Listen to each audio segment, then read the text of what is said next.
Hi Archana, Ashwati, Manju, Divya, Ranjit. Hi, Vishnu, Arshida. കാണാൻ പറ്റുന്നുണ്ടോ? Audible ആണല്ലോ അല്ലേ? കാണാനും കേൾക്കാനും പറ്റുന്നുണ്ടല്ലോ? ഹലോ, ഓഡിബിൾ ആണോ?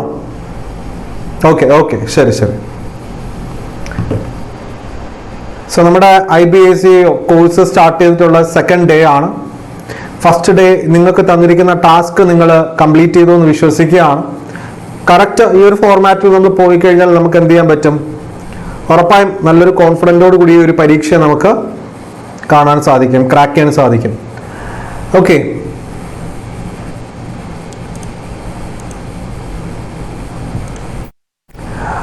hi all, once again welcome back to mFavor learning app. IBACO exam എന്ന് പറയുമ്പോൾ തന്നെ മാർക്ക് സ്കോർ ചെയ്യാൻ കഴിയുന്ന ഒരു ഏരിയ ആണ് ഇംഗ്ലീഷ്. ടയർ 1 20 മാർക്സ് ആണ്. അപ്പോൾ ഈ പറയുന്ന 20 നമുക്ക് ഈസി ആയിട്ട് അടിച്ചെടുക്കണം. അതിന് ഈ ഒരു പരീക്ഷയ്ക്ക് ഇംഗ്ലീഷ് ലാംഗ്വേജിൽ നിന്നും ചോദിച്ചിട്ടുള്ളവ, ആ ചോദ്യങ്ങളുടെ രീതി, അവിടെ യൂസ് ചെയ്യേണ്ട ട്രിക്കുകൾ കൃത്യമായിട്ട് മനസ്സിലാക്കാൻ സാധിച്ചാൽ സ്റ്റീരിയോടൈപ്പിക് ആയിട്ടുള്ള ചോദ്യങ്ങൾ, അതായത് ഇതേ മോഡലിലുള്ള ചോദ്യങ്ങൾ തന്നെയാണ് കാലാകാലങ്ങളിലായിട്ട് ചോദിക്കുന്ന SSC ലെവലിലൊക്കെ ചോദിക്കുന്ന ആ ഒരു ടൈപ്പ് ക്വസ്റ്റ്യൻസ് തന്നെയാണ് നമുക്ക് വരുന്നത്. ഓക്കെ സോ എന്ത് ചെയ്യാം, നേരെ നമുക്ക് ക്ലാസ്സിലേക്ക് കടക്കാം. ഓക്കെ ശരി. അപ്പൊ ഈ പറയുന്ന ക്ലാസ്സിന്റെ നോട്ട് ആപ്പിനുള്ളിൽ ലഭിക്കും. mFavor കേരള PSC എന്ന ടെലിഗ്രാം ചാനലുണ്ട്. നമ്മുടെ mFavor ഒഫീഷ്യൽ ടെലിഗ്രാം ചാനലിലും നിങ്ങൾക്ക് ലഭിക്കും. ടെലിഗ്രാം ചാനലിൽ ജോയിൻ ചെയ്യാനായിട്ട് ടെലിഗ്രാമിൽ mFavor കേരള PSC എന്ന് സെർച്ച് ചെയ്താൽ മതി. ഓക്കെ ശരി. അപ്പൊ നമുക്ക് നേരെ ക്ലാസ്സിലേക്ക് കിടക്കാം. പ്രധാനപ്പെട്ട 10 ചോദ്യങ്ങൾ, പ്രീവിയസ് ക്വസ്റ്റ്യൻസ് ബേസ് ചെയ്ത് പ്രധാനപ്പെട്ട 10 ക്വസ്റ്റ്യൻസ് ആണ് വരുന്നത്. അപ്പോൾ നമുക്ക് ഓരോ ചോദ്യങ്ങളിലേക്ക് കടക്കാം, ഒന്ന് പരിചയപ്പെടാം. ഓരോ ചോദ്യങ്ങളായിട്ടൊന്ന് പരിചയപ്പെടാം.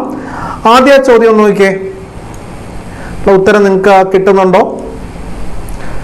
ഞാൻ ചോദ്യം വായിക്കാം. Okay, choose the incorrect masculine and feminine form. Option A drake duck, B traitor traitress, C buck doe, D nymph swain. എന്തെങ്കിലും ഒരു പിടി കിട്ടുന്നുണ്ടോ?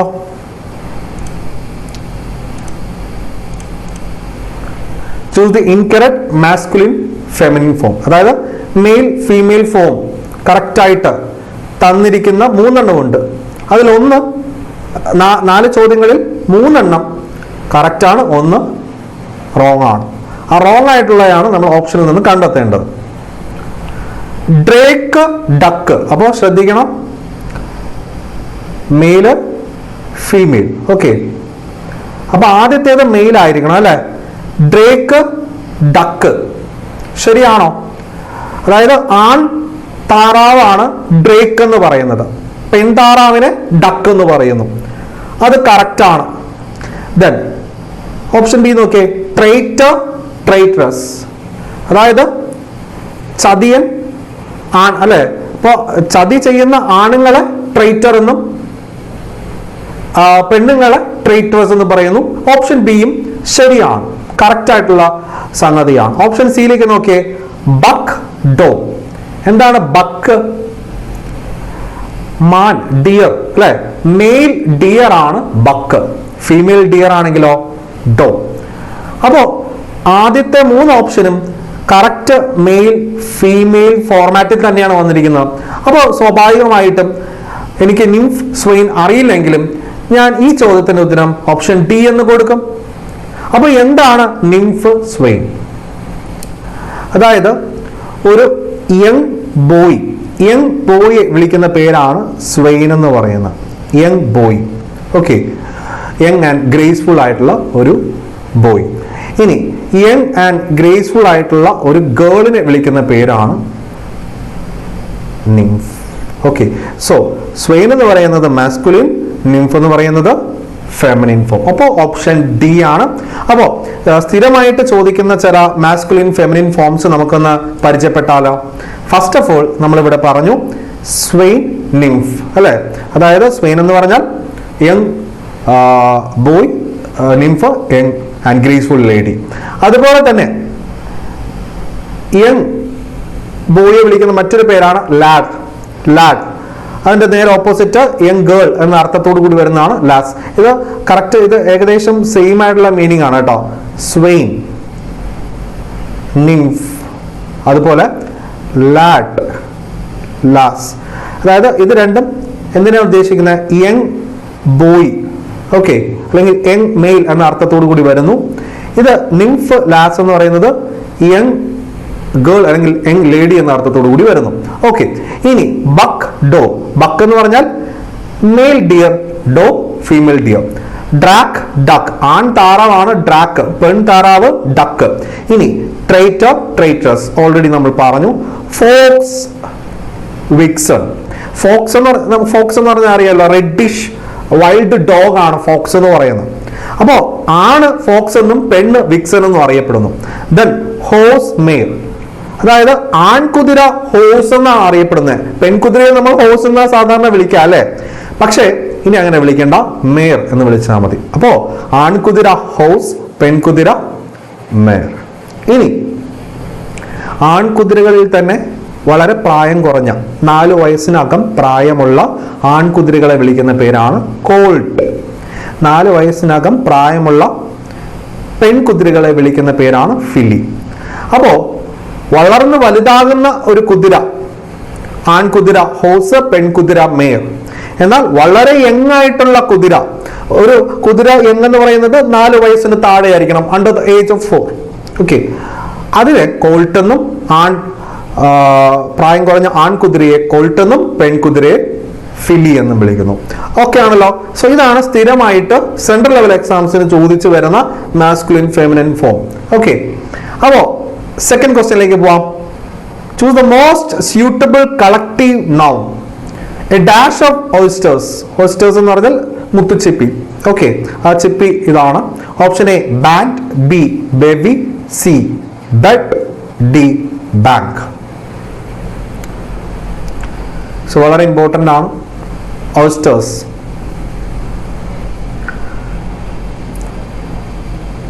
പലരുടെയും മനസ്സിലേക്ക് കയറി വരുന്ന ഒരു സംഗതി ബാങ്ക് ആയിരിക്കും അല്ലെ? നമുക്ക് നോക്കാം ബാങ്ക് ആണോ എന്നുള്ളത് നമുക്ക് നോക്കാം. ഓക്കെ, അപ്പോ ശ്രദ്ധിക്കാം, ബെഡാണ് ശരിയായ ഉത്തരം. അപ്പോ ഈ പറയുന്ന ബാങ്ക് അല്ലെങ്കിൽ ബെബി എന്തിനാണ് ഉപയോഗിക്കുന്നത് എന്നുള്ളത് കൂടി നമുക്ക് ശ്രദ്ധിക്കണം. ഓക്കെ, അതായത് സ്വാൻസ് എല്ലാവർക്കും തെറ്റിപ്പോകുന്ന ഒരു കാര്യമാണ് ഓയിസ്റ്റേഴ്സ്. ബാങ്ക് ഓപ്ഷനിലേക്ക് വരുമ്പോൾ ബാങ്ക് ആണോ ബെബി ആണോ എന്നുള്ളത് അല്ലെ? അപ്പോ ബാങ്കും ബെബിയും സ്വാൻസിന് വേണ്ടിയിട്ടാണ് യൂസ് ചെയ്യുന്നത്. സ്വാൻസ് എന്ന് പറഞ്ഞാൽ ഹംസം എന്ന അർത്ഥമാണ്. അപ്പോൾ ശ്രദ്ധിക്കണം, പ്രധാനപ്പെട്ട കാര്യങ്ങളാണ്. ഈ പറയുന്ന ഒരു കൂട്ടം സ്വാൻസ് അല്ലെങ്കിൽ ഹംസങ്ങളെ നമ്മൾ കളക്റ്റീവായിട്ട് വിളിക്കുന്ന പേരാണ് ബാങ്ക് അല്ലെങ്കിൽ bevy. A bank of swans, a bevy of swans. അപ്പോൾ ഓയിസ്റ്റേഴ്സിന്റെ കാര്യത്തിൽ എന്താ വരുന്നത്? ഓയിസ്റ്റേഴ്സിന്റെ കാര്യത്തിൽ bed, a bed of oysters. Bed ആണ് അവിടുത്തെ കളക്റ്റീവ് നൗൺ. അതുകൊണ്ടാണ് ഓപ്ഷൻ സി ബെഡിലേക്ക് നമ്മൾ വരുന്നത്. ഓക്കെ, സോ നമുക്കിവിടെ മാർക്ക് ചെയ്യാം ഓപ്ഷൻ സി ബെഡ്. ബെഡ് നമ്മൾ കളക്റ്റീവ് നൗൺസിന് യൂസ് ചെയ്യുന്ന രണ്ട് ആൾക്കാർക്കാണ് കേട്ടോ മെയിൻ ആയിട്ട് പരീക്ഷയ്ക്ക് ചോദിച്ചു വരുന്ന. ഓയിസ്റ്റേഴ്സും ഉണ്ട്, സ്നേക്സും ഉണ്ട്. ഓക്കെ, യെസ്, ഇവിടെ കാണാമല്ലോ, എ ബെഡ് അല്ലെങ്കിൽ ഡെൻ ഓഫ് സ്നേക്സ്. അപ്പോൾ സ്ഥിരമായിട്ട് പരീക്ഷയ്ക്ക് ചോദിച്ചു വരുന്ന ഒരു കളക്റ്റീവ് നൗൺ ആണ് ഫ്ലോക്ക്, ഹെർഡ്. രണ്ടും വളരെ ഇമ്പോർട്ടൻ്റ് ആണ്. Flock, herd. ഫ്ലോക്ക് എന്തിൻ്റെയൊക്കെ കളക്റ്റീവ് നൗൺസ് ആ? Goats, sheep, ducks, camels, birds, pigeons, a flock of tourists എന്ന് നമ്മൾ പറയാറുണ്ട്. ഓക്കെ, അപ്പോൾ ഫ്ലോക്കും ഹെർഡും കൃത്യമായിട്ട് നിങ്ങൾ പഠിച്ചു വെച്ചിരിക്കണം. ഫ്ലോക്ക് ഏതിനൊക്കെയാ യൂസ് ചെയ്യുന്നത്? ഏതിനൊക്കെയാ അത്യാവശ്യം നമ്മൾ എന്ത് ഉപയോഗിക്കുന്നുണ്ട് നമുക്കറിയാം. നമ്മൾ ഇറച്ചിക്ക് വേണ്ടിയിട്ട് ഉപയോഗിക്കുന്ന ചില വളർത്തു മൃഗങ്ങൾ അല്ലെ. ഇപ്പൊ ക്യാമലാണെങ്കിലും സൗദിയിലൊക്കെ അവർ ഉപയോഗിക്കുന്നുണ്ട്, ഗൾഫ് രാജ്യങ്ങളിലൊക്കെ. അപ്പോ ഫ്ലോക്ക്, ആട്ടിടയൻ ഇങ്ങനെ അടിച്ച് കൊണ്ടുപോകുന്ന അല്ലെ, ഒരു പറ്റം ആടിനെ ഇങ്ങനെ ഒരുമിച്ച് ഒരേ ലൈനിൽ കൊണ്ടുപോകുന്നില്ലേ, അപ്പൊ അത് എ ഫ്ലോക്ക് ഓഫ് ഗോട്ട്സ് എന്ന് പറയാം. Sheep, ducts, camel's. എന്നാൽ അതിനുശേഷം ബേർഡ്സ്, പീജിയൻ, അതായത് ബേർഡ്സ്, പീജിയൻസ്, ടൂറിസ്റ്റ്, അതും കൂടെ ഓർത്ത് വയ്ക്കാം. ഹെർഡ് എന്ന് പറയുമ്പോൾ നമുക്ക് അവയെ എന്താ പറയാ, ഇപ്പൊ കൗസ്, കാറ്റിൽ, ഓക്കെ, അതൊഴിച്ച് കഴിഞ്ഞാൽ ഈ പറയുക കൗസ്, കാറ്റിൽ, പിഗ് ഒക്കെ ഒഴിച്ച് കഴിഞ്ഞാൽ ബാക്കി വരുന്ന എലിഫന്റ്, ഡിയർ നമുക്ക് ഇറച്ചി വെക്കാൻ പോലും പറ്റത്തില്ല, വെക്കാൻ പാടില്ല അല്ലെ. സോ എലിഫന്റിന്റെ കാര്യത്തിൽ സ്ഥിരം ചോദിക്കുന്നതാണ്. എലിഫന്റിന്റെ കളക്റ്റീവ് നൗൺ എന്ന് പറയുന്നത് ഹെർഡാണ്, സ്ഥിരമാണ് ഹെഡ്. ഡിയറിന്റെയും ഹെഡ് തന്നെയാണ്. അപ്പോൾ എപ്പോഴും മാറിപ്പോകും. ഗോട്ട്, ഷീപ്പ് എന്നിവയുടെ കളക്റ്റീവ് നൗൺ ഫ്ലോക്കാണ്. എന്നാൽ അതിനോടൊപ്പം ചേർന്ന് വരുന്ന ഡിയർ, ഇറച്ചി വെച്ച് തിന്നാനേ പറ്റത്തില്ല, ഹെർഡിലേക്ക് വരുന്നു. എന്നാൽ ഇറച്ചി വെച്ച് തിന്നാൻ പറ്റുന്ന അല്ലേ, ആൾക്കാർ തിന്നുന്ന കാര്യങ്ങളുണ്ട്. ഏതൊക്കെയാണ്? പിഗ് അല്ലെ, പിഗ്, പിന്നെ കൗ, കാറ്റിൽ, പാല് തരുന്ന രണ്ട്. ഓക്കെ, അപ്പോൾ അതൊന്ന് ഓർത്തിരിക്കണം. അതുപോലെ തന്നെ സ്വാൻസിന്റെ കാര്യത്തിൽ ബാങ്ക് അല്ലെങ്കിൽ ബേബി, ഡോഗ്സിന്റെ കാര്യത്തിൽ എ പാക്ക് ഓഫ് ഡോഗ്സ് അല്ലെങ്കിൽ wolfs, a pack of cards എന്നൊക്കെ നമ്മൾ പറയാറുണ്ട്. എ ബെഡ് ഓഫ് ഓയിസ്റ്റേഴ്സ്, ഇതായിരുന്നു നമ്മുടെ ചോദ്യത്തിന്റെ ഉത്തരം. എ ബെഡ് അല്ലെങ്കിൽ ഡെൻ ഓഫ് സ്നേക്സ് എന്ന് പറയത്തുള്ളൂ. A band of men, A band of men. ശ്രദ്ധിക്കണം, ഏറ്റവും പ്രധാനമായിട്ട് ശ്രദ്ധിക്കണം, എ ഡാഷ് ഓഫ് ഡോഗ്സ് എന്നോ അല്ലെങ്കിൽ പ്ലൂറൽ ആയിട്ട് നമ്മൾ പറയത്തുള്ളൂ. എ ഫ്ലോക്ക് ഓഫ് ഗോട്ട് എന്ന് നമ്മൾ പറയാറില്ല. എ ഫ്ലോക്ക് ഓഫ് ഗോട്ട്സ്, ഗോട്ടിന്റെ എല്ലാത്തിന്റെ പ്ലൂറൽ വെച്ചാണ് നമ്മൾ പറയുന്നത്. ഷീപ്പിന്റെ പ്ലൂറൽ, ഷീപ്പ് സിംഗുലാർ, ഷീപ്പിന്റെ പ്ലൂറലും ഷീപ്പ് തന്നെയാണ് അല്ലേ. ഓക്കെ, അപ്പൊ അത് വെച്ച് നമ്മൾ എന്ത് ചെയ്യണം, നോക്കി പൊക്കോളണം. ഓക്കെ, ഇനി മെന്നിന്റെ കളക്റ്റീവ് നൗൺ ബാൻഡ് ആണ്, വിമന്റേത് ഗാഗിൾ. അതുപോലെ തന്നെ ആൻസ്, ഉറുമ്പുകളുടെ ആൻ ആർമി അല്ലെങ്കിൽ എ കോളനി ഓഫ് ആൻസ് എന്നാണ് പറയുന്നത്. ബീസ് ആണെങ്കിൽ എ സ്വാം ഓഫ് ബീസ്. അപ്പൊ ഇതാണ് സ്ഥിരം ചോദിച്ചു വരുന്നത്. ഇതിൽ നിന്ന് മാറി ചോദിച്ചു വരിക എന്നുള്ളത് അത്ര റെയർ ആയിട്ടേ കണ്ടിട്ടുള്ളൂ. ഓക്കെ, സോ ഫ്ലോക്ക് അറിഞ്ഞിരിക്കണം, ഹെർഡ് അറിഞ്ഞിരിക്കണം. ഓക്കെ, ബാങ്ക്, ബേബി എന്നിവ സ്വാൻസിനാണ്, ഹംസങ്ങൾക്കാണ് ഉപയോഗിക്കുന്നത്. ബെഡ് ഓയിസ്റ്റേഴ്സ് മാത്രമല്ല സ്നേക്സിനും ഉപയോഗിക്കാറുണ്ട്. ഡോഗ്സ്, വൂൾഫ്സ്, കാർഡ്സ് എന്നിവയോടൊപ്പം പാക്കാണ് യൂസ് ചെയ്യുന്നത്. അതുപോലെ തന്നെ മെന്നിന്റെ കളക്റ്റീവ് നൗൺ എന്ന് പറയുന്നത് ബാൻഡ്, വിമന്റേത് ഗാഗിൾ. ഓക്കെ, ആൻസ് ആണെങ്കിൽ ആൻ ആർമി, കോളനി. ബീസ് ആണെങ്കിൽ സ്വാം. ഓക്കെ, ഇത്രയും കാര്യങ്ങൾ ഓക്കെയാണ്. അങ്ങനെയെങ്കിൽ നമുക്ക് അടുത്ത ഒരു ചോദ്യത്തിലേക്ക് പോവാം. Question number 3. She was travelling dash a car. Options ഉണ്ട്: in, on, by, none of the above. So very important ആണ് ഈ ഒരു ടൈപ്പ് ചോദ്യം. പ്രീവിയസ് ക്വസ്റ്റ്യൻ ആണ്. നിങ്ങൾക്കൊന്ന് ശ്രദ്ധിക്കാൻ പറ്റാവോ? നിങ്ങൾക്ക് അത് പറ്റുന്നുണ്ടോ? She was travelling dash a car. In, on, by. ഭയങ്കര കൺഫ്യൂസ്ഡ് ആവും. She was travelling in a car ആണോ, ഓൺ എ കാർ ആണോ, ബൈ എ കാർ ആണോ എന്നുള്ളത്. ഓക്കെ, സോ നമുക്ക് ഉത്തരം എന്താണെന്ന് നോക്കാം. ഉത്തരം വന്നിട്ട് ഓപ്ഷൻ എ ആണ്. So why? ബിക്കോസ് ഇവിടെ ശ്രദ്ധിക്കേണ്ട ഒരു കാര്യമുണ്ട്. She was travelling dash car എന്നായിരുന്നുവെങ്കിൽ നമുക്ക് സ്ട്രേറ്റ് ഓപ്ഷൻ സി പറയാമായിരുന്നു. She was traveling dash car. She was traveling by car. She was traveling by bus. അതായത് ഡാഷിന് ശേഷം എ അവിടെ ഉണ്ടായിരുന്നു എന്നുള്ള കാരണം കൊണ്ട് മാത്രമാണ് ഓപ്ഷൻ സി എനിക്ക് കൊടുക്കാൻ പറ്റാതെ പോയത്. ഓക്കെ, അപ്പോ ഇനി ഉത്തരത്തിൽ എയും ബിയും തമ്മിൽ നമ്മൾ തട്ടിച്ചു നോക്കണം. എയും ബിയും തമ്മിൽ നമ്മൾ തട്ടിച്ചു നോക്കണം. ഇവിടെ എന്തുകൊണ്ട് എ ആയി എന്ന് ചോദിച്ചാൽ, എ കാർ, അതായത് നമ്മൾ സാധാരണ സ്പെസിഫൈ ചെയ്യാണ്. എ കാർ, ഒരു കാർ എന്നുള്ള രീതിയിൽ, അല്ലെങ്കിൽ അവന്റെ കാർ, ഹിസ് കാർ, അല്ലെങ്കിൽ ഹെർ കാർ എന്നുള്ള രീതിയിൽ ഡാഷിന് ശേഷം ഒരു കാറിനെയോ അങ്ങനെയുള്ള കാര്യങ്ങളെ നമ്മൾ തികച്ചും സ്പെസിഫൈ ചെയ്ത് പറയുകയാണെങ്കിൽ നമ്മൾ അവിടെ ഇന്ന് കൊടുക്കണം. അപ്പോൾ ഇവിടെ ഓപ്ഷൻ എ ആണ്. അപ്പോൾ നമുക്ക് എന്താണ് ഇതിന്റെ ഒരു ബാക്ക്ഗ്രൗണ്ട് എന്നുള്ളത് നമ്മൾ മനസ്സിലാക്കണം. ഞാൻ പറഞ്ഞു, സഞ്ചരിക്കുന്ന രീതിക്ക് പ്രാധാന്യം നൽകാൻ ബൈ കൊടുക്കാം. ശ്രദ്ധിക്കണം, ബൈക്ക് ശേഷം എ എന്നോ ആൻ എന്നോ അല്ലെങ്കിൽ ബൈ ഹിസ് കാർ എന്നോ ഹെർ കാർ എന്നോ ഒന്നും വരത്തില്ല. ബൈക്ക് ശേഷം സ്ട്രേറ്റ് അവേ നമ്മൾ എന്തിലാണോ സഞ്ചരിക്കുന്നത് അത് അവിടെ ഉണ്ടായിരിക്കണം. കണ്ടോ, by train, by motor bike, by ship, by autorickshaw, അല്ലെ, ബൈ റെയിൽ, ബൈ എയർ, ഫ്ലൈറ്റിൽ പോവുകയാണെങ്കിൽ by air, by water, by sea, by road, by autorickshaw. സഞ്ചരിക്കുന്ന രീതിക്ക് പ്രാധാന്യം നൽകുന്നു. അല്ലാതെ സഞ്ചരിക്കുന്ന ഈ പറയുന്ന കാറോ ഹെലികോപ്റ്ററോ ആരുടേതാണെന്നോ എ ആണോ ആൻ ആണോ ഒരു കാറ് അല്ലെങ്കിൽ അങ്ങനെ ഒന്നും പറയുന്നില്ല. സഞ്ചരിക്കുന്ന രീതി മാത്രമേ അവിടെ പറയുന്നുള്ളൂ. കാറിലാണോ ഓക്കെ കാർ, ഓട്ടോയാണോ ഓട്ടോ, ബൈ റെയിലാണോ റെയിൽ, എയർ ആണോ എയർ. പക്ഷെ ഇവിടെ ശ്രദ്ധിക്കേണ്ട കാര്യം, നമ്മൾ ഇങ്ങനെയൊക്കെ പഠിച്ചാലും ചിന്തിക്കണം, ഡാഷിന് ശേഷം എ ആൻ ഹിസ് ഹെർ അങ്ങനെ ഒന്നുമില്ല. സ്ട്രേറ്റ് അവേ ആ ട്രാൻസ്പോർട്ടേഷൻ എന്താണോ അത് പറഞ്ഞാൽ നമുക്ക് എന്ത് കൊടുക്കാം? ബൈ കൊടുക്കാം. കണ്ടോ, A and D, my, his, her, your, this, that എന്നിവ ബൈക്ക് ശേഷം ഉപയോഗിക്കരുത്. അതാണ് ഞാനിവിടെ പറഞ്ഞത്. എന്തെന്ന് പറഞ്ഞത്, Xi was travelling dash car എന്ന് വന്നിരുന്നുവെങ്കിൽ സ്ട്രേറ്റ് അവേ ബൈ കാർ എന്ന് കൊടുക്കാം. എന്തുകൊണ്ട്? എ കാർ വന്നു. അപ്പോ സഞ്ചരിക്കുന്ന രീതിക്കല്ല അവിടെ പ്രാധാന്യം നൽകിയിരിക്കുന്നത്. ഓക്കെ, അത് നമ്മൾ അടുത്തതിലേക്ക് നോക്കുകയാണ്. കാർ, ടാക്സി, ഓട്ടോ എന്നിവ സ്വന്തം വാഹനമായി അല്ലെങ്കിൽ പ്രത്യേക വാഹനമായിട്ടാണ് അവരെ പരിഗണിച്ചിരിക്കുന്നത്. ഓക്കെ, പ്രത്യേക വാഹനം, സ്വന്തം വാഹനം അല്ലെങ്കിൽ പ്രത്യേക വാഹനമായിട്ട് എ കാർ, ഒരു കാർ എന്നുള്ള രീതിയിൽ പ്രത്യേകം എടുത്തു പറഞ്ഞിരിക്കുകയാണ്.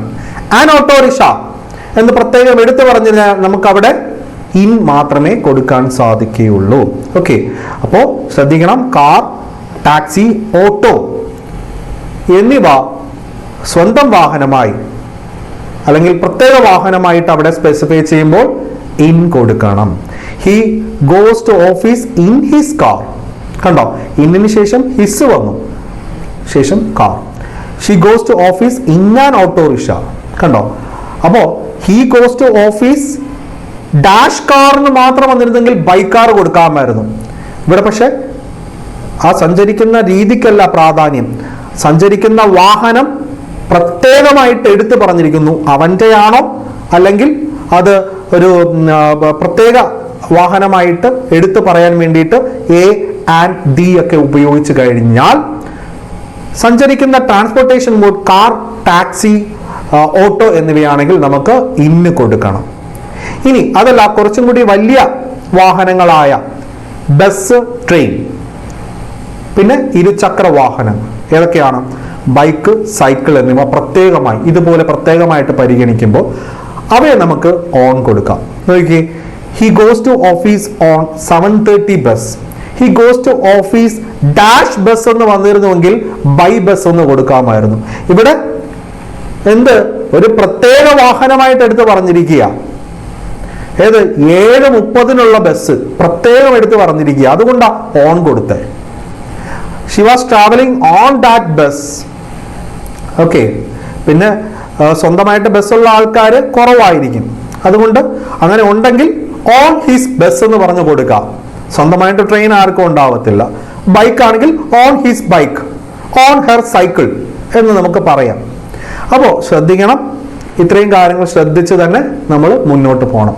ഇനി നമ്മൾ നടന്നാണ് പോകുന്നത്, ഒരു വാഹനവും ഒന്നും ഉപയോഗിക്കുന്നില്ല. നമ്മുടെ ട്രാൻസ്പോർട്ടേഷൻ മോഡ് എന്ന് പറയുന്നത് നടത്തം തന്നെയാണെന്ന് വിചാരിക്കാം. സോ നമുക്ക് യൂസ് ചെയ്യാം ഓൺ ഫുട്ട്. ഓൺ ഫുട്ട്, അവിടെ on foot. Okay, by foot എന്ന് ഒരിക്കലും പറയത്തില്ല, അല്ലേ? ഓൺ ഫുട്ട് എന്നേ പറയത്തുള്ളൂ. ബൈ, ഇൻ ഒരിക്കലും ഫുട്ടിന് മുന്നേ ഉപയോഗിക്കത്തില്ല. On foot, always use on foot. നടത്തമാണ്, നടത്ത രീതിയിലാണെങ്കിൽ ഓൺ ഫുട്ട് യൂസ് ചെയ്യാം. ഓക്കെ, അപ്പൊ ഇതിന്റെ ചോദ്യത്തിന്റെ ഉത്തരം നിങ്ങൾ പറഞ്ഞേ. ഈസി ആണ്. Did you go dash car or dash foot? Easy, ഒന്ന് ചിന്തിച്ചു നോക്കിയേ. Did you go dash car or dash foot? എന്ത് പറയാം? ഡാഷിന് ശേഷം വെറും കാറാ വന്നിരിക്കുന്നത്, സോ ബൈ കൊടുക്കാം. ഓർ ഡാഷ് ഫുഡ്, ഫുഡിനോടൊപ്പം ഓൺ മാത്രമേ ചേരത്തുള്ളൂ. അപ്പോൾ ബൈയും ഓണും എവിടെ വന്നിരിക്കുന്നത്? ഓപ്ഷൻ സി ആണ് ഉത്തരം. അപ്പോൾ കാര്യങ്ങൾ മനസ്സിലായല്ലോ. ഓക്കെ, അപ്പോൾ സഞ്ചരിക്കുന്ന രീതിക്ക് പ്രാധാന്യം നൽകാൻ ബൈ ഉപയോഗിക്കാം. ബൈക്ക് ശേഷം എ, ആൻഡ് ഇതൊന്നും ഉപയോഗിക്കരുത് കേട്ടോ. ഇനി കാർ, ടാക്സി, ഓട്ടോ എന്നിവ പ്രത്യേക വാഹനം അല്ലെങ്കിൽ സ്വന്തം വാഹനമായിട്ട് ഉപയോഗിക്കുമ്പോൾ ഇൻ കൊടുക്കാം. അതേപോലെ തന്നെ ബസ്, ട്രെയിന്, ലോറി, ബൈക്ക്, സൈക്കിളൊക്കെ പ്രത്യേക വാഹനമായിട്ട് ഉപയോഗിക്കുമ്പോൾ ഓൺ കൊടുക്കാം. ഓക്കെ, കാൽനട യാത്രയ്ക്ക് ഓൺ ഫുട്ട് എന്ന് മാത്രമേ നമ്മൾ പറയാവൂ. ഓക്കെ, സോ ഫിഫ്ത്ത് ക്വസ്റ്റ്യനിലേക്ക് പോവാം. My sister lives in dash United States of America. Options ഉണ്ട്. ഇത് ആർട്ടിക്കിൾസ് ആണ് കേട്ടോ. എ ആൻഡ് ഡി എന്ന 3 ആർട്ടിക്കിൾസ് ഉപയോഗിച്ചാണല്ലോ നമ്മൾ സാധാരണ സെന്റൻസുകൾ ക്രിയേറ്റ് ചെയ്യുന്നത്. Okay, option A no article, B the, C a, D and. My sister lives in dash United States of America. My sister lives in India. My sister lives in India എന്ന് നമ്മൾ പറയാറില്ലല്ലോ, ഇല്ലേ? അപ്പൊ നമ്മൾ ചിന്തിക്കണം, my sister lives in India. Okay, അങ്ങനെ വരുമ്പോഴേക്കും my sister lives in United States of America എന്ന് പറയുന്നത് ശരിയല്ലേ എന്ന് വിചാരിക്കും, അല്ലേ? അപ്പോൾ ഇന്ത്യന് ശേഷം ഒരു ആർട്ടിക്കിളും കൊടുക്കേണ്ടതെന്നാണോ നിങ്ങൾ ചിന്തിച്ചിരിക്കുന്നത്? അല്ല, ഇന്ത്യന് ശേഷം നമുക്കൊരു ആർട്ടിക്കിൾ ഉപയോഗിക്കാം. ആ ആർട്ടിക്കിൾ ഏതാണെന്ന് അറിയണമെങ്കിൽ അടിസ്ഥാനം മനസ്സിലാക്കിയിരിക്കണം. സാധാരണഗതിയിൽ രാജ്യങ്ങളുടെ പേരുകൾക്ക് മുന്നേ ദി ഉപയോഗിക്കാറില്ല, അല്ലെ? ദി ഉപയോഗിക്കാറില്ല. ഇന്ത്യ, ചൈന, പാകിസ്ഥാൻ, കാനഡ, നമ്മൾ അങ്ങനെ രാജ്യങ്ങളുടെ മുന്നിൽ ദി ഉപയോഗിക്കാറില്ല. എന്നിരുന്നാലും രൂപത്തിൽ ബഹുവചനം അഥവാ പ്ലൂറലിസം ഫീൽ ചെയ്യുന്ന ചില രാജ്യങ്ങളുണ്ട്. For example Netherlands. നമ്മൾ നെതർലാൻഡ് എന്ന് പറയുന്നത് ശരിയല്ല. ആ രാജ്യത്തിന്റെ യഥാർത്ഥ നാമം നെതർലൻഡ്സ് എന്നാണ്. ബഹാമസ് കരീബിയൻ രാഷ്ട്രമാണ്. ഫിലിപ്പൈൻസ് സൗത്ത് ഈസ്റ്റ് ഏഷ്യൻ നാഷനാണ്. മാൽഡീവ്സ് സൗത്ത് ഏഷ്യൻ രാജ്യമാണ്. അപ്പോൾ ബഹാമസ്, നെതർലൻഡ്സ്, ഫിലിപ്പൈൻസ്, മാൽഡീവ്സ് പേരിൽ തന്നെ ഒരു പ്ലൂറലിസം ഫോം ഉണ്ട്. മാൽഡീവ് എന്നല്ല, മാൽഡീവ്സ് എന്ന് പറഞ്ഞത്. അപ്പൊ അങ്ങനെ വരുമ്പോൾ ആ രാജ്യങ്ങൾക്ക് മുന്നേ ദി ഉപയോഗിക്കാം. അത് മാത്രമല്ല kingdom, republic, Emirates, federation, States എന്നീ വാക്കുകൾ ഉൾപ്പെടുന്ന രാജ്യങ്ങളിലും ദി ഉപയോഗിക്കാം. അങ്ങനെ വരുമ്പോൾ my sister lives in the United States of America എന്നേ പറയാൻ പറ്റത്തുള്ളൂ. The United Kingdom, Nokia example, the United Kingdom, the Republic of Korea, the Russian Federation, the United States of America, the Kingdom of Macedonia, the United Arab Emirates. നമ്മുടെ ഇന്ത്യയുടെ official name എന്താ? അല്ലെ, republic of India എന്നാണ് നമ്മൾ പറയുന്നത്. അങ്ങനെ വരുമ്പോൾ the republic of India എന്ന് പറയാം. പക്ഷെ വെറും ഇന്ത്യ എന്നുള്ള രാജ്യം നാമം യൂസ് ചെയ്യുമ്പോൾ നമ്മൾ ഒരു ആർട്ടിക്കിളും യൂസ് ചെയ്യരുത്. സോ ഇന്ത്യ എന്ന് പറയുന്ന വാക്കിന് മുന്നേ, രാജ്യത്തിന്റെ പേരിന് മുന്നേ ആർട്ടിക്കിൾസ് ഒന്നുമില്ല. എന്നാൽ റിപ്പബ്ലിക് ഓഫ് ഇന്ത്യ എന്ന് വന്നാൽ റിപ്പബ്ലിക് ഓഫ് ഇന്ത്യക്ക് മുന്നിൽ നമുക്ക് ദി യൂസ് ചെയ്യാം. ഓക്കെ, സോ ഇപ്പൊ നിങ്ങൾക്ക് കാര്യം മനസ്സിലായിട്ടുണ്ട്. സോ നമുക്ക് ഇവിടെ നേരെ ഉത്തരം കൊടുക്കാം. Option B. Okay, option B important ആണ്. സോ സിക്സ്ത് ക്വസ്റ്റ്യൻ നോക്കാം. She speaks dash French language fluently. Okay, so ഇത് വളരെ ഇമ്പോർട്ടൻ്റ് ആണ്. ഷീ സ്പീക്സ്,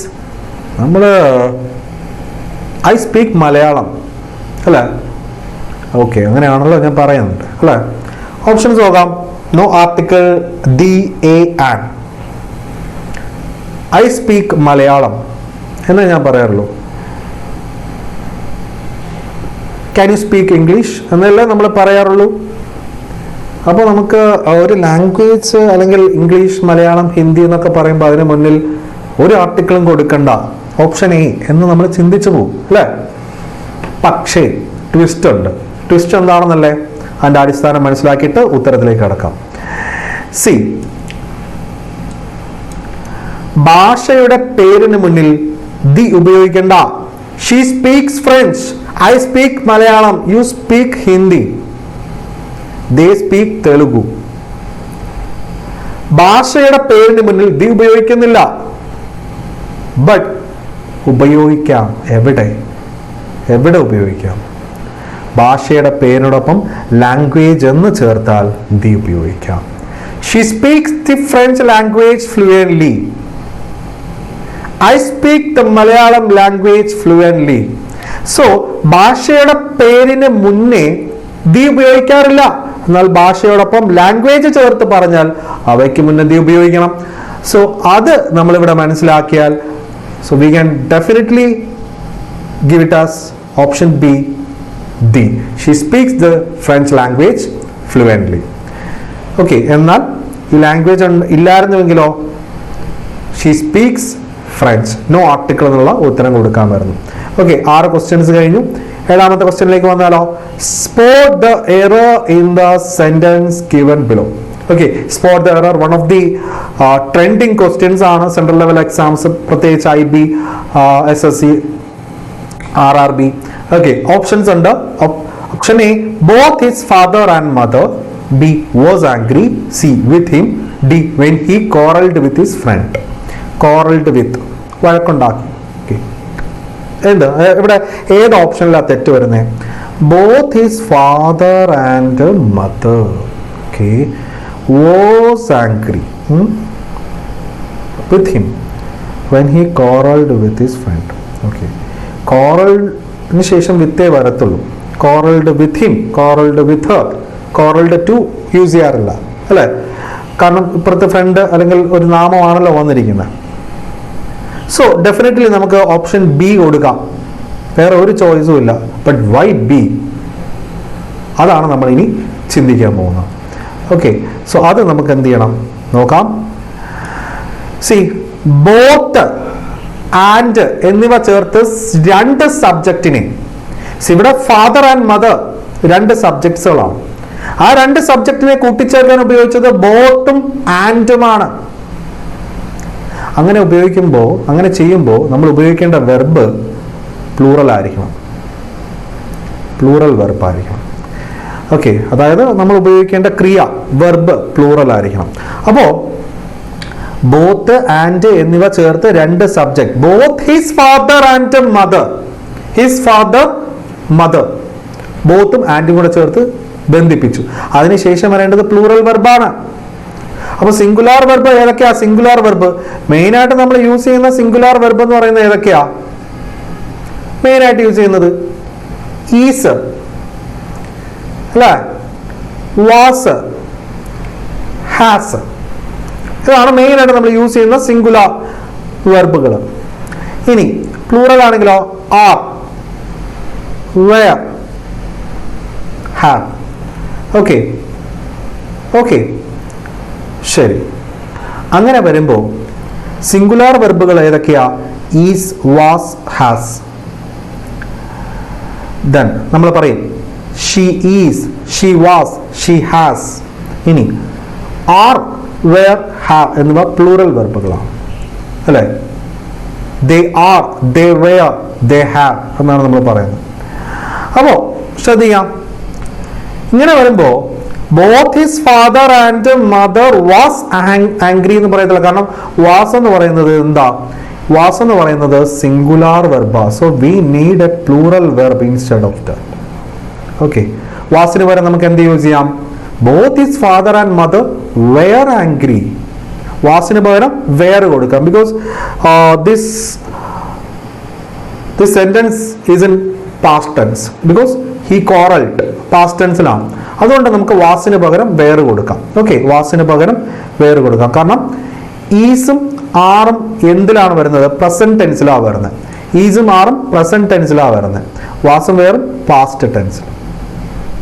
ഓക്കെ ഓക്കെ അല്ലേ? ശരി,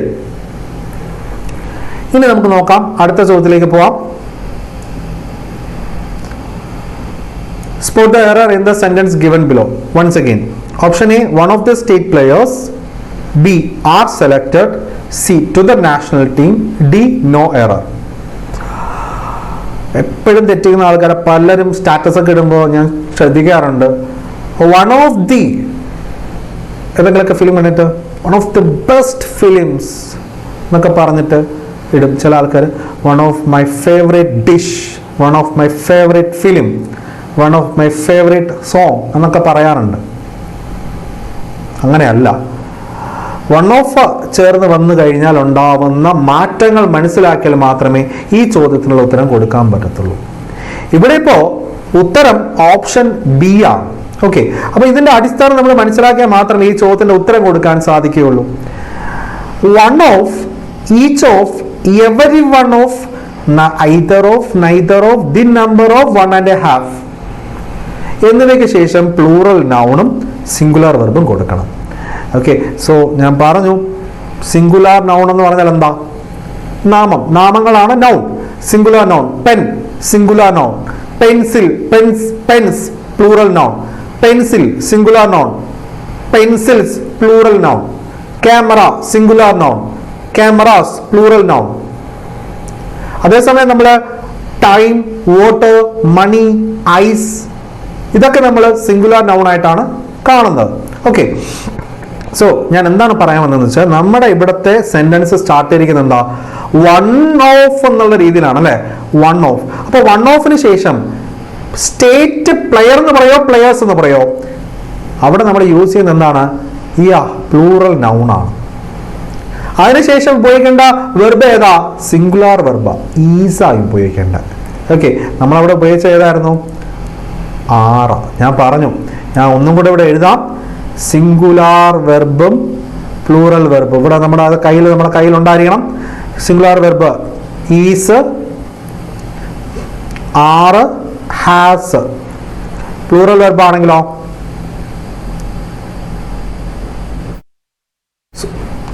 is, was. Okay, plural verb ആണെങ്കിൽ ആറ്, വെയർ, ഹാവ്. ഓക്കെ, അപ്പോൾ ശ്രദ്ധിക്കാം. One of the state players. State player എന്ന് പറഞ്ഞാൽ തെറ്റാണ്. വൺ ഓഫിന് ശേഷം പ്ലൂറൽ നൗൺ വരണം. പ്ലെയർ അല്ല, പ്ലെയേഴ്സ്. അതിനുശേഷം ഉപയോഗിക്കേണ്ടത് പ്ലൂറൽ വെർബ് അല്ല, സിംഗുലാർ വെർബാണ്. ഈസ്, വാസ്, ഹാസ് ഇവ ഏതെങ്കിലും ഒന്നേ നമുക്ക് ഉപയോഗിക്കാൻ പറ്റത്തുള്ളൂ. ഓക്കെ, സോ ഈസ് കൊടുക്കാം. ഈസ് ആണ് അവിടെ വരേണ്ടിയിരുന്നത്, പക്ഷെ ആറ് ആണ് അവിടെ കൊടുത്തിരിക്കുന്നത്. Okay, is selected to the national team. അതുപോലെ തന്നെ one of my students. My students, students plural noun ആണ്. അതിനുശേഷം ഉപയോഗിച്ചിരിക്കുന്നത് സിംഗുലാർ വെർബാണ്. വൺ ഓഫ് ഡം, വൺ ഓഫിന് ശേഷം പ്ലൂറൽ നൗൺ ഡം ഒന്നിൽ കൂടുതലുണ്ട്. അതിനുശേഷം ഉപയോഗിച്ചിരിക്കുന്നതോ ഹാസ്, സിംഗുലാർ വെർബാണ്. സോ ഇതാണ് ഞാൻ പറയുന്നത്. വൺ ഓഫ്, നിങ്ങൾ ഏതെങ്കിലും ഒരു സെന്റൻസ് അല്ലെങ്കിൽ ഈ പറയുന്ന രീതിയിൽ വന്നു കഴിഞ്ഞാൽ one of, each of, every one of, either of, neither of. Either of them, neither of them എന്ന് നമ്മൾ പറയാറുള്ളൂ. Plural noun. The number of, one and a half ഇവയ്ക്ക് ശേഷം പ്ലൂറൽ നൗണും സിംഗുലാർ വെർബും കൊടുത്താൽ മതി. സിംഗുലാർ വെർബ് ഏതൊക്കെയാണെന്നുള്ളത് നമ്മൾ ഓർത്തിരിക്കണം. നമ്മൾ യൂസ് ചെയ്യുന്നു പരീക്ഷയ്ക്ക് ഈസ്, വാസ്, ഹാസ്.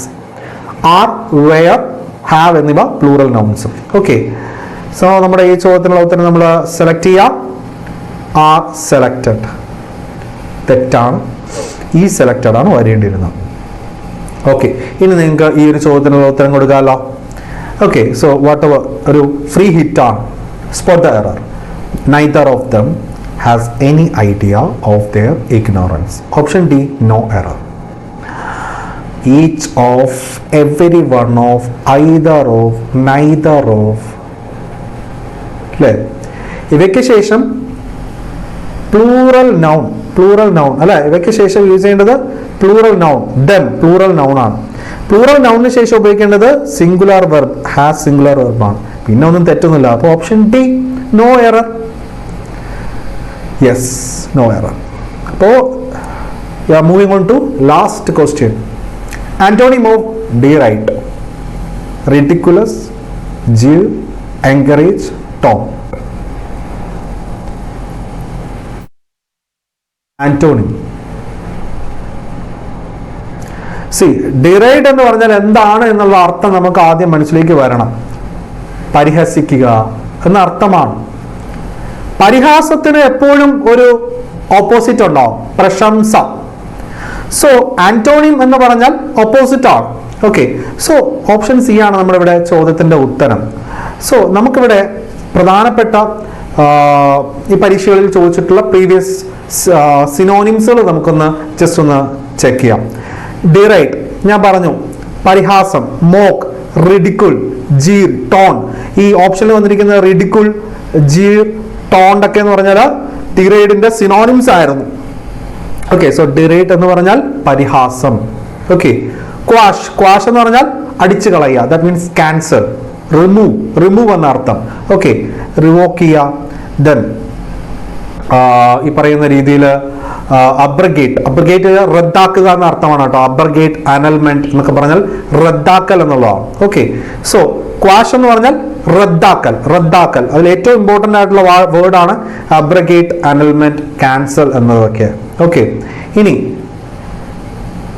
പീവിഷ് എന്ന് പറഞ്ഞാൽ എന്താ? പീവിഷ് എന്ന് പറഞ്ഞാൽ ഭയങ്കര ഇറിറ്റേറ്റിംഗ് ആയിട്ടുള്ള ഒരു ക്യാരക്ടർ, പീവിഷ് ക്യാരക്ടർ, അല്ലെങ്കിൽ നമ്മൾ എന്താ അതിനെ പറയുക,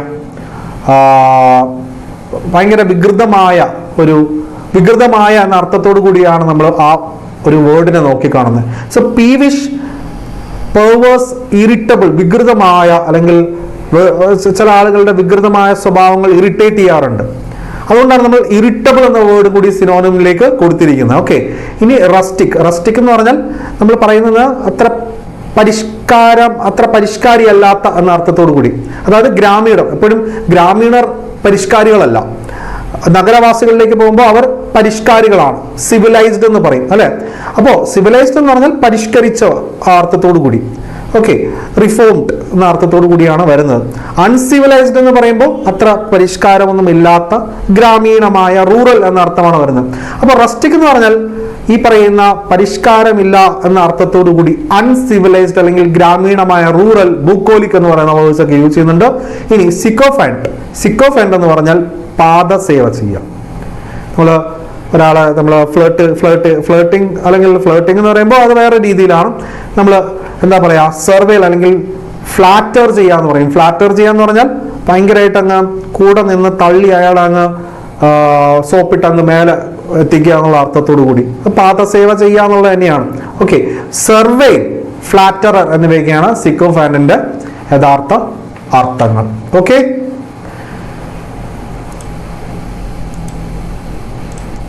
സോ ഇതുവരെയുള്ള കാര്യങ്ങൾ നിങ്ങൾക്ക് ഓക്കെ അല്ലേ?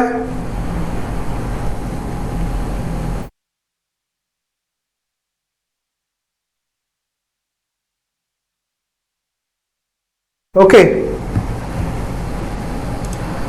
ശരി. അപ്പോ ഡിറേറ്റ്, ക്വാഷ് വളരെ ഇമ്പോർട്ടൻ്റ് ആണ്. ക്വാഷിന്റെ കഴിഞ്ഞ തവണ കഴിഞ്ഞ അങ്ങേ പ്രാവശ്യമാണെന്ന് തോന്നുന്നു ക്വാഷ് സിനോണിം ആയിരുന്നത് റിവോക്ക് ആയിരുന്നു. റിവോക്ക് എന്ന് പറഞ്ഞാൽ അറിയാലോ, ക്യാൻസൽ, റദ്ദാക്കുക.